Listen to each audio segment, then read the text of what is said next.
Gold, trusted gold buyers. మీరు తాకట్టు పెట్టిన బంగారాన్ని విడిపించి ఈ రోజు ఉన్న మార్కెట్ ధరకు కొనబడను.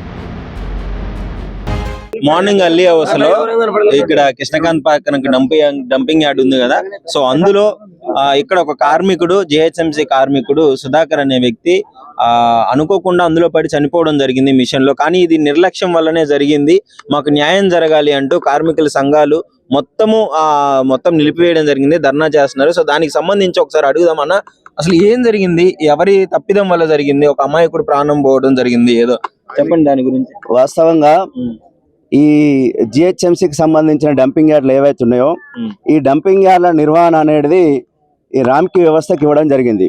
అంతకుముందు జిహెచ్ఎంసీ పర్యవేక్షణలో జరిగినప్పుడు ఎక్కడనో తూతు మంత్రంగా చిన్న చిన్న గాయాలు అట్లా ఇట్లా అయ్యేటివి, కానీ చెప్పుకోదగ్గ కార్మికులకు అపాయం జరిగేది కాదు. కానీ ఎప్పుడైతే రామ్కి ఇచ్చిండ్రో, రామ్కి ఇచ్చిన తర్వాత పర్యవేక్షణ లోపము ఆడ ఇలా కార్మికుడు ఏంటంటే, పొద్దున మేము మా పని ఎట్లా స్టార్ట్ అవుతాయంటే, ఇంటింటి చెత్త సేకరణకు 4 గంటలకే లేచి వెళ్ళి చెత్త సేకరణ చేసి మళ్ళీ ఇంకొక ట్రిప్ పోవాలి కదా అని చెప్పేసి అని తీసుకొచ్చి అక్కడ డంప్ చేస్తా ఉంటే, అక్కడ పర్యవేక్షణ అధికారి కావచ్చు, లేకపోతే అక్కడ ఆపరేటర్ కానీ ఎవ్వరూ లేకపోవడము, కనీసం లైట్లు కూడా లేకపోవడము. ఇప్పుడు ఆడ మిషన్లు నడిచేటప్పుడు ఒకవేళ వాళ్ళ ఆఫీసర్ ఎవడైతే ఇక్కడ ఉంటాడో వాడు అక్కడ నేను ఉండలేను అని అనుకున్నప్పుడు మిషన్ బంద్ చేసి, ఆపరేషన్ బంద్ చేసి వెళ్ళాలి. మిషన్ రన్నింగ్ లో ఉండడం వల్లనే మా కార్మికుడు దానిలో పడిపోయి కంప్రెస్ అయిన తర్వాత మా కార్మికుడు కనబడతలేడని వాళ్ళ భార్య అక్కడ ఇంకా మిగతా కార్మికులు కూడా వెతికితే, అరే ఇది ఎక్కడో కంప్రెస్ అయి ఉంటాడని చెప్పేసి డౌట్ఫుల్ గా పోయి పెద్ద ఏవైతే ట్యాంకర్ లాగా ఉన్నాయో అది కంటైనర్లు ఓపెన్ చేసి చూస్తే మొత్తం అది నాకు తెలిసి కొన్ని వేల పీడనంతో ప్రెస్సింగ్ అయితే ఉంటది. దానిలో మనిషి మొత్తం ప్రెస్ అయిపోయి చనిపోయిండు. దీనికి మూల కారణం ఖచ్చితంగా ఇక్కడ పర్యవేక్షణ లోపము, దీన్ని నడిపిస్తున్నటువంటి రామ్కి వ్యవస్థ లోపం అని చెప్పేసి మేము ఖచ్చితంగా దీన్ని చెప్పదలుచుకున్నాము.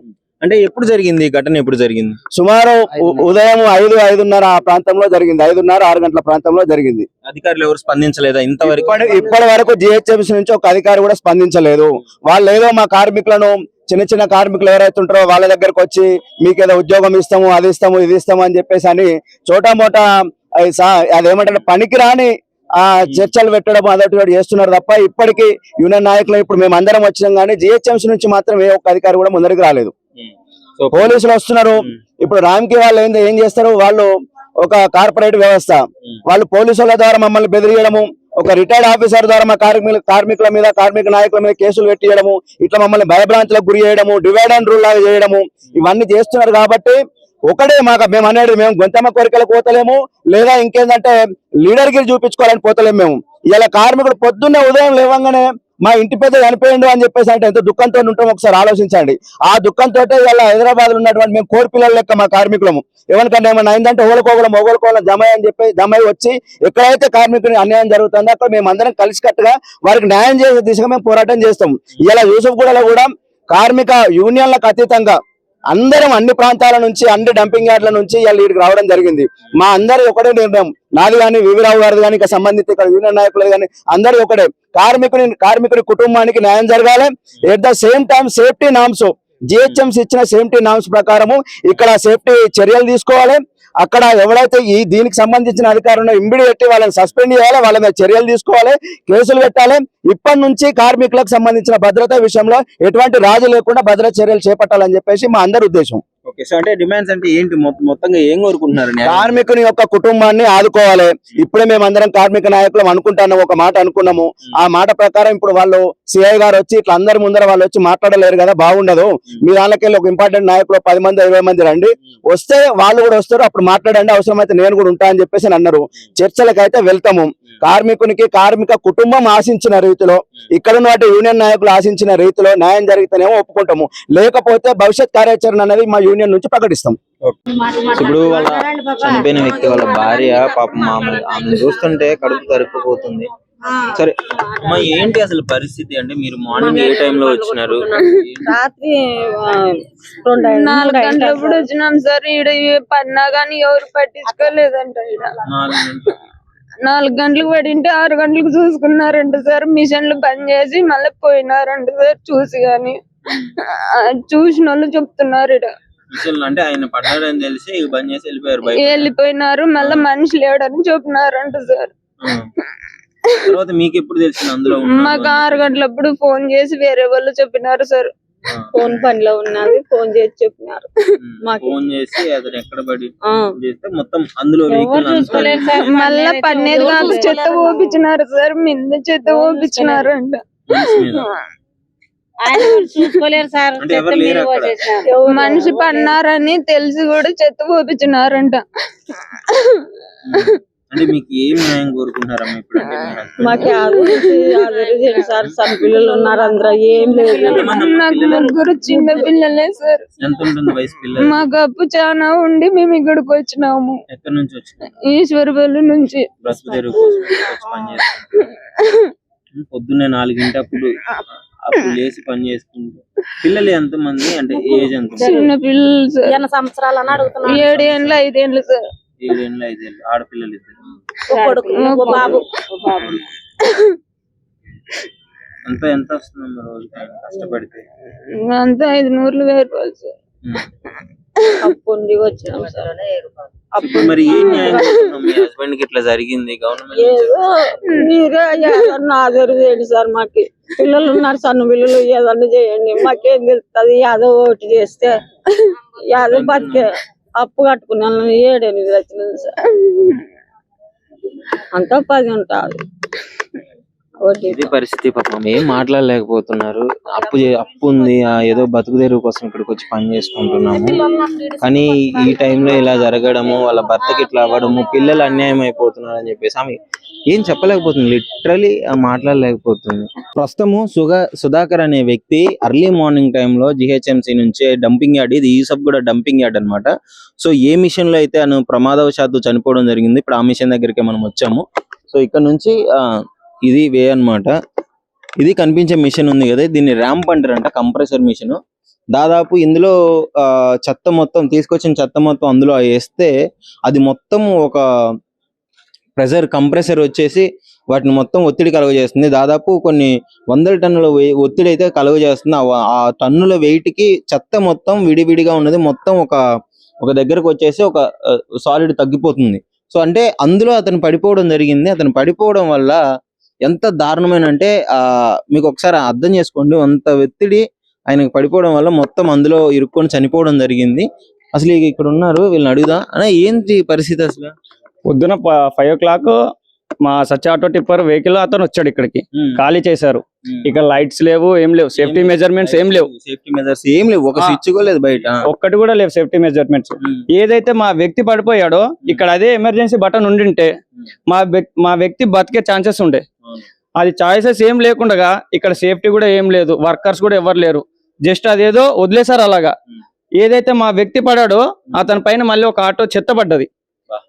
అతను ఎక్కడికి వెళ్ళాడని వాళ్ళ ఫ్యామిలీ, వాళ్ళ వైఫ్ అయితే ఎక్కడికి వెతుకుతున్న తర్వాత మాకు డౌట్ వచ్చి ఇందులో చెక్ చేస్తే అతను చెత్తలో ప్రెస్ అయి ఉన్నాడు. మొత్తం లోపల చెత్తలో ప్రెస్ అయి ఉంటే అప్పుడు మేము తీయడం జరిగింది. ఆయన టన్నుల ఒత్తిడి మొత్తం అంటే ఇప్పుడు సపోజ్ ఇప్పుడు మీరు ఒక్క దాంట్లో ఒకేసారి ఎంత లోడ్ పడేస్తారు? ఇందులో 24 వెహికల్స్ పడుద్ది ఒక్క దాంట్లో, ఒక కంటైనర్స్ లో 24 వెహికల్స్ వేస్తారు. 24 వెహికల్స్ చెత్తనే అది ఎంత దాదాపు అంటే ఒక బండి వచ్చేసి 1 టన్ను దగ్గర వస్తుంది అన్న. ఒక బండి వచ్చేసి 24 ఆటోస్ ఒక కంటైనర్ లో అమర్స్తారు అనమాట. ఇక్కడికి వచ్చేసి పొద్దున ఇక్కడ ఏదైతే రామ్కి హెల్పర్లు ఉంటారో వాళ్ళు ఒక్కరు కూడా లేరు ప్రస్తుతానికి ఇక్కడ లైవ్ లో. ఆపరేటర్లు గానీ సూపర్వైజర్లు గానీ ఎవరు లేరు, కింద ఉంటారు వాళ్ళు. ఇక్కడ వేసిన తర్వాత ఆయన ఎంత అరిసి మొత్తుకున్నాడో మనకైతే తెలియదు, కానీ ఆ దేవునికే తెలుసు. మొత్తం దాంట్లో వేసి ప్రెస్ చేసేసి ఒకటేసారిగా ఒక 45 minutes తర్వాత ఆయనని లోపల నుంచి బయటకు తీయడం జరిగింది. నరకం కదా, అంత ప్రెషర్ అతని మీద ఆ చెత్తలో పెడుతుందంటే ఎంత నరకం చూసుంటాడు ఆ వ్యక్తి. ఆ దేవునికే తెలుసు అన్న. ఆయనకి ఆ దేవునికి తప్పనిస్తే మనకైతే తెలియదు. కాబట్టి ఇప్పుడు మేమంతా మా జిహెచ్ఎంసీ కార్మికులంతా కోరుకునేది ఆ కుటుంబానికి ఆర్థికంగా ఏదైనా సాయం చేసి వాళ్ళని నిలదొక్కునే విధంగా మీ ఛానల్ ద్వారా అందరికి వెళ్ళి మా జిహెచ్ఎంసీ వాళ్ళ కార్మికులకు ఏదైనా న్యాయం చేస్తారని కోరుకుంటున్నాం అన్న. ఎంతమంది పిల్లలు అతను? 3 పిల్లలు అన్న, 2 ఆడపిల్లలు, ఒక బాబు. వాళ్ళకి వచ్చేసి 5 years, 4 years, 3 years చిన్న పిల్లలు. కాబట్టి మీ సోషల్ మీడియా వేదికగా నేను చేసుకొని మన గ్రేటర్ లో ఉన్న అందరికి పేరు పేరున చెప్తున్నానన్నా, దయచేసి మాకు సాయం చేయండి, మా వెనకుండి నడిపించండి అన్న మమ్మల్ని. ఎవరైనా సూపర్వైజర్ ఉంటే బతికే ఛాన్సెస్ ఉండేవి అట్లీస్ట్ ఏదో. వాళ్ళ వర్కర్ ఎవరైతే ఉన్నారో ఆయన జస్ట్ చూసినా మా వ్యక్తి బతికేవాడు. వాళ్ళ నిర్లక్ష్యం వల్ల మా వ్యక్తి ఇప్పుడు చనిపోవాల్సి వచ్చింది. ఈ మిషన్ స్టార్ట్ అయినప్పుడు ఏమన్నా సౌండ్స్ సౌండ్స్ ఉంటది, సౌండ్స్ ఎక్కువ ఉంటాయి. ఇప్పుడు లైట్ మెజర్మెంట్స్ ఉంటే ఇప్పుడు మా వ్యక్తి, మా అన్నయ్య ఎవరైతే ఉన్నారో ఆయన బతికే ఛాన్సెస్ ఉండే. వాళ్ళ నిర్లక్ష్యం వల్ల ఇప్పుడు మా వ్యక్తిని కోల్పోవాల్సి వచ్చింది మేము. అంటే మీకు ఎలా ఈ మిషన్ ఎలా అంటే చెత్త మొత్తం వేసిన తర్వాత ఇటు సైడ్ నుంచి ఒక ఐరన్ రాడ్ వస్తుంది, అది ఐరన్ పెద్ద ప్లేట్ వస్తుంది, ర్యాంప్. అక్కడ మొత్తం అటు క్లోజ్డ్ ఉంటది కదా, మొత్తం ఒత్తును ప్రెజర్ చేసి 24 ఆటోలను ఒక దాంట్లో కంటైనర్ లో పట్టేటట్టు చేస్తుంది. అంటే మీరు అర్థం చేసుకోవచ్చు, 24 ఆటోల చెత్తని ఇందులో పడేస్తే అది ఒక దాంట్లోకి లోడ్ ఎక్కించడానికి అంత కంప్రెస్ చేసి అంత ఒత్తిడిని కలుగజేసి దాన్ని తగ్గిస్తుంది. సో అందులో అతను పడిపోవడం జరిగింది. ఎంత నరకం చూసి ఉంటాడు, ఊపిరాడక ఎంత మొత్తుకొని ఉంటాడు. అదే ఒక సూపర్వైజర్ గానీ, ఒక మిషన్ ఆపరేటర్ గానీ ఇక్కడ ఉండుంటే మా వాడు బతికేవాడు, కనీసం ఇంజురీస్ తోటైనా బయటపడేవాడు అని చెప్పేసి వీళ్ళు అనుకుంటున్నారు. ఇంకా దారుణమైన సంఘటన ఏంటంటే అతనికి 3 పిల్లలంట, 2 ఆడపిల్లలంట. అందరు చిన్న పిల్లలు, 5 సంవత్సరాలు 6 సంవత్సరాల పిల్లలు.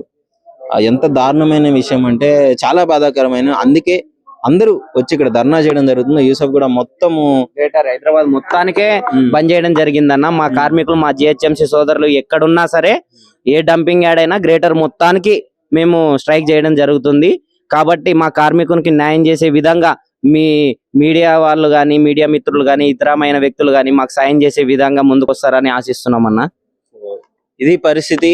ఒకసారి వాళ్ళ ఫ్యామిలీ పరిస్థితి అర్థం చేసుకోండి. అంటే ఎంత బాధాకరమైన చెప్తుంటే మీకు అసలు ఎంత బాధ అనిపిస్తుంది అంటే, అంత పెద్ద మిషన్ లో మళ్ళీ అతను పడిపోయిన తర్వాత ఇంకో 2 ఆటోల చెత్త కూడా తను ఉన్నాడని తెలియక పడివేసింది. ప్రస్తుతం ఒకసారి అడిగి తెలుసుకుందాం. వీళ్ళ డిమాండ్స్ అన్ని మొత్తం డంపింగ్ యార్డ్లు అన్ని బంద్ చేయడం జరిగింది. ఇతనికి న్యాయం జరిగితేనే మళ్ళీ మేము ఆటోలు కానీ బండ్లు కానీ తీస్తామని చెప్పేసి అని అంటున్నారు. సో ప్రస్తుతం నేను యూసఫ్ కూడా డంపింగ్ యార్డ్ లో ఉన్నాను. ఇక్కడ ఏదైతే మీరు మిషన్ చూస్తున్నారో ఇందులో ఒక కార్మికుడు సుధాకర్ అనే వ్యక్తి కింద పడి చాలా ఘోరంగా చనిపోవడం జరిగింది. ఆయన చావు ఎంత ప్రమాదకరంగా ఉంది అంటే ఒకసారి మీరు ఈ మిషన్ చూడండి. అక్కడ పైనుంచి దాదాపు 24 ఆటోలు ఇందులో పడితే 24 ఆటోల చెత్త మొత్తం ఈ ఒక్క దాంట్లో కంప్రెస్ చేస్తారు. ఇది కనిపిస్తుంది 30 వరకు పడుతుందంట. ఇందులో ఈ కంప్రెసర్ ఇక్కడ జిహెచ్ఎంసీ మిషన్ ఉంది కదా, సో ఇందులోకి మొత్తాన్ని గట్టిగా కుక్కడం జరుగుతుంది. సో ఆ ప్రాసెస్ లో అనుకోకుండా ప్రమాదవశాత్తు పడిపోవడము, సో అతని బాడీ కూడా ఇందులో కుక్కి, అంటే ఎంత ఊపిరాడకుండా ఎముకలన్నీ విరిగిపోతాయి. లిటరలీ చెప్పాలంటే ఆ ప్రెజర్ కి ఎముకలన్నీ విరిగిపోయి అంతా ఒక దగ్గరికి అయిపోతుంది పల్సగా. అని ఎంత నరకం చూసి ఉంటాడు. అసలు ఈ మిషన్ గురించి ఇక్కడ వీళ్ళు కార్మికులు ఉన్నారు, ఒకసారి అడిగి తెలుసుకుందాము. ఏంటి అసలు ఇంత దారుణమైన పరిస్థితి? గతంలో కూడా ఒక 2 పడ్డారు అని చెప్పేసి చెప్తున్నారు. అప్పుడు ఆపరేటర్ ఉండడం వల్ల బతికారు అని అన్నారు. మరి ఏంటి ఇప్పుడు ఎవరి నిర్లక్ష్యం అంటారు?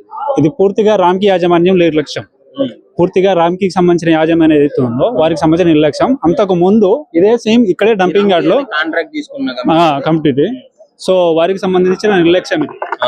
సో అంతకు ముందు ఒకసారి సేమ్ యాజ్ ఇట్ ఈజ్ వారి నిర్లక్ష్యం వల్లనే ఒక ఆటో పడిపోవడం, సో వెంటనే ఆపరేటర్ చూసి తీయడం, ప్రాణాలతో బయటపడ్డారు. కానీ ఈ రోజు ఏ డంపింగ్ యార్డ్ చూసుకున్నా సరే, ఈ ఒక్క డంపింగ్ యార్డ్ అని కాదు, గ్రేటర్ హైదరాబాద్ లో ఉన్న ప్రతి ఒక్క డంపింగ్ యార్డ్ లో కార్మికులకి కనీస మౌలిక సదుపాయాలు లేకుండా నిర్వహణ చేస్తున్నారు వీళ్ళు. ఓకేనా? సో పైన ఒక మనిషి లేడు, అనుకోకుండా ఏదన్నా జరిగింది అని చెప్పేసి అంటే చూడడానికి ఉండాలి కదా, లేరు. ఇది పూర్తిగా మేనేజ్మెంట్ నిర్లక్ష్యం. సో పూర్తిగా మేనేజ్మెంట్ సంబంధించిన నిర్లక్ష్యం ఇది. ఒకటి ఆపరేటర్ పైన లేడు, ప్లస్ లైట్స్ లేవు. ప్రతి ఒక్క డంపింగ్ యార్డ్ లో లైట్స్ ఉండాలి, ప్లస్ సీసీ కెమెరా ఉండాలి, మనుషులు ఉండాలి. సో చూడండి అది ఏదైతే ఉందో ఆ ర్యాంప్ ఏదైతే ఉందో ఒక్కసారి కనుక చెత్త పడింది లోపల అని చెప్పేసి అంటే పడే ప్రతి చెత్త కంప్రెస్ అవ్వడం కోసం అని చెప్పేసి ఇట్లాంటి సిలిండర్ లో నింపుతారు వీళ్ళు. మినిమం మీకు అర్థమయ్యేటట్టు చెప్పాలంటే ఒక 100 కేజీల చెత్తని దాదాపు 10 కేజీలు 20 కేజీలు మొత్తం కుదించేస్తారు. ఆ ర్యాంప్ ఎంత పెద్దగా ఉందో చూడండి. ఆ ర్యాంప్ తోని కార్మికుడు లోపల పైన కార్మికుడు అని చెప్పేసి అంటే మొత్తం పీసులు అయిపోయి ఉంటాడు. ఇక అంతటి ఘోరాది ఘోరం. ఇది పూర్తిగా మేనేజ్మెంట్ సంబంధించిన నిర్లక్ష్యం. ఇది ఫస్ట్ సారి కాదు. ఏంటి ఇంత డెవలప్ అయిన తర్వాత కూడా ఒక లైట్ లేదు, ఒక సీసీ కెమెరా లేదు, ఒక సేఫ్టీ ప్రికాషన్స్ లేవు. పూర్తిగా వాళ్ళ నిర్లక్ష్యం. ఇంకోటి మా కార్మికులు ఇది లేదు ఇక్కడ, ఇది లేదు అని చెప్పేసి మా కార్మికులు ఎవరన్నా మాట్లాడారు అనుకోని వాళ్ళని కంట్లో పెట్టుకోవడం, ఆటోని టైం గా ఖాళీ చేయకుండా ఉండడం. ఓకేనా, వాళ్ళని ఇబ్బంది పెడతారు టార్గెట్ చేస్తారు మనుషుల్ని. ఎవరైనా కొంచెం మంచిగా మాట్లాడారు అని చెప్పేసి అంటే వాళ్ళని టార్గెట్ చేస్తారు. సో ఇప్పుడు పని చేసుకుని బ్రతికేటోడు ఏమనుకుంటాడు, నాకు ఎందుకులే అని చెప్పేసి అనుకుని సర్దుకోతాడు. సో ఇది జరుగుతుంది ఇక్కడ. సో ఇది పరిస్థితి. ఇక్కడ మీరు చూసినారు కదా ఈ మిషన్ అంతా. సో ఇక్కడ మొత్తం జనాలందరూ ఎంత వాళ్ళు న్యాయం కోసం ఎంత చేస్తున్నారు. మేము ఒకవేళ ఇక్కడ ఏమైనా లేదని అడిగితే మా మీద టార్గెట్ చేస్తారు, మా ఆటోలు ఖాళీ చేయకుండా ఈ విధంగా ఉంటాయని చెప్తున్నారు. సో దీనికి సంబంధించిన సిచ్యువేషన్ ఇక్కడ ఉంది. ఒకసారి నేను పైకి వెళ్ళి కూడా చూపిస్తాను క్లియర్ గా. ఈ చెత్త అక్కడి నుంచే పడుతుంది, దాన్ని చూపించి క్లియర్ గా మీకు ఇంత చూపిస్తాను. అంటే ఎంత ప్రమాదకరంగా ఉంది ఈ మిషన్ అంటే దాదాపు మినిమం సేఫ్టీ మెజర్స్ లేవు ఇక్కడ. ఒక స్విచ్ లేదు, ఆయన అర్లీ మార్నింగ్ కార్మికులేమో కష్టపడి పని చేసుకోవడానికి వాళ్ళు పొద్దున్నే లేచి వస్తారు. వీళ్ళు ఆపరేట్ చేసే వాళ్ళు ఉండరు, ఏముండరు. గతంలో కూడా ఇలాంటి ఒక ఇన్సిడెంట్ జరిగింది. ఆ టైంలో వెంటనే స్పందించడం వల్ల ఉండడం వల్ల వాళ్ళ ప్రాణాలతో కాపాడుకోవడం జరిగింది. ఇప్పుడు ఎవరు లేకపోవడం నిర్లక్ష్యం వల్లనే పాపం అతను బలవడం జరిగిందని చేసి ఇక్కడ కార్మికులు చెప్పడం జరుగుతుంది. కదా మాకు ఏమిస్తుంది గవర్నమెంట్, ఏమి ఇవ్వట్లేదు.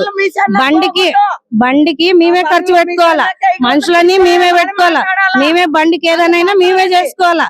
కనీసం వీళ్ళందరూ ఏంటంటే పని చేస్తున్నారు.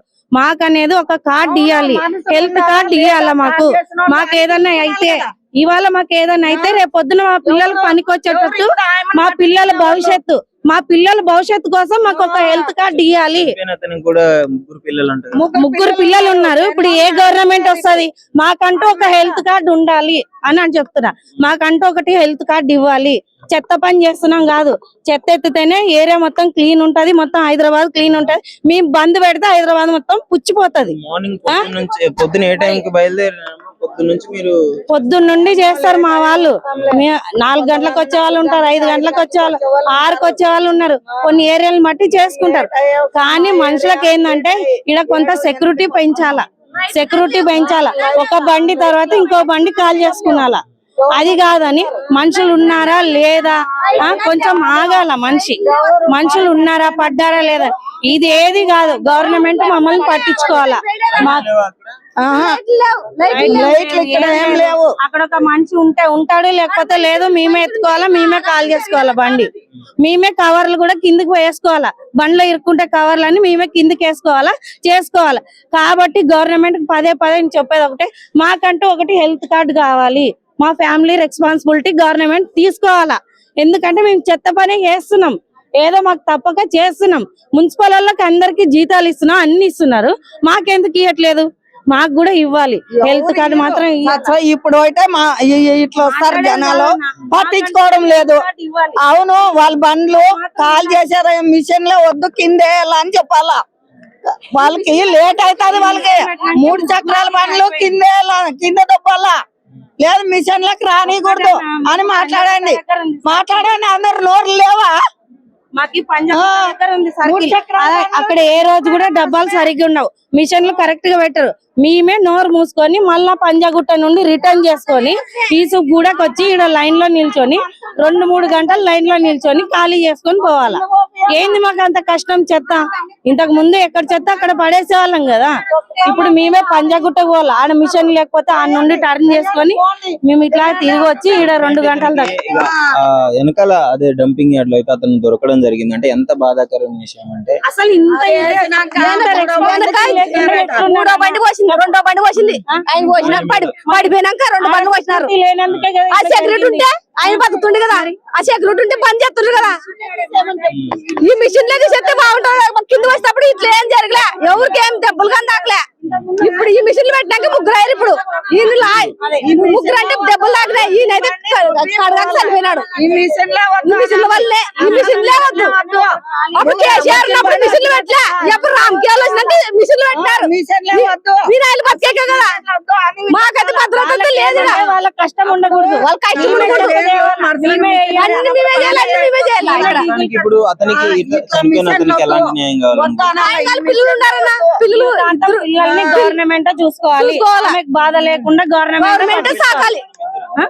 ఆడపిల్లలు ఇద్దరే, అబ్బాయి ఎవరైనా సరే ముగ్గురు పిల్లల్ని చూసుకోవాలి. ముగ్గురు పిల్లల్ని వాళ్ళకి బాధ్యత కావాలా? ఒక్క రోజు చెత్త తీయకపోతే ఎందుకు రాలే అంటారు. ఈ హైదరాబాద్ లో ఇప్పుడైతే ఎవరు అడిగేవాళ్ళు లేరా? ఇది పరిస్థితి. అంటే మేము ఒక్క రోజు రాకపోయినా మమ్మల్ని ప్రశ్నిస్తారు. ఇప్పుడు ఒక వ్యక్తి ప్రాణం పోయింది, అధికారులు కనీసం ఎవరు రాలేదు అని చెప్పేసి ఇక్కడ వీళ్ళు ప్రశ్నించడం జరుగుతుంది. మొత్తం డంపింగ్ యార్డ్ అంతా బంద్ చేయడం జరిగింది. ఇక్కడ యూసఫ్ కూడా ఇక్కడ చుట్టుపక్కల మొత్తం ఏరియాస్ నుంచి వచ్చి బండ్లు అయితే ఆపడం జరిగింది, నిరసన తెలియజేయడం జరుగుతుంది.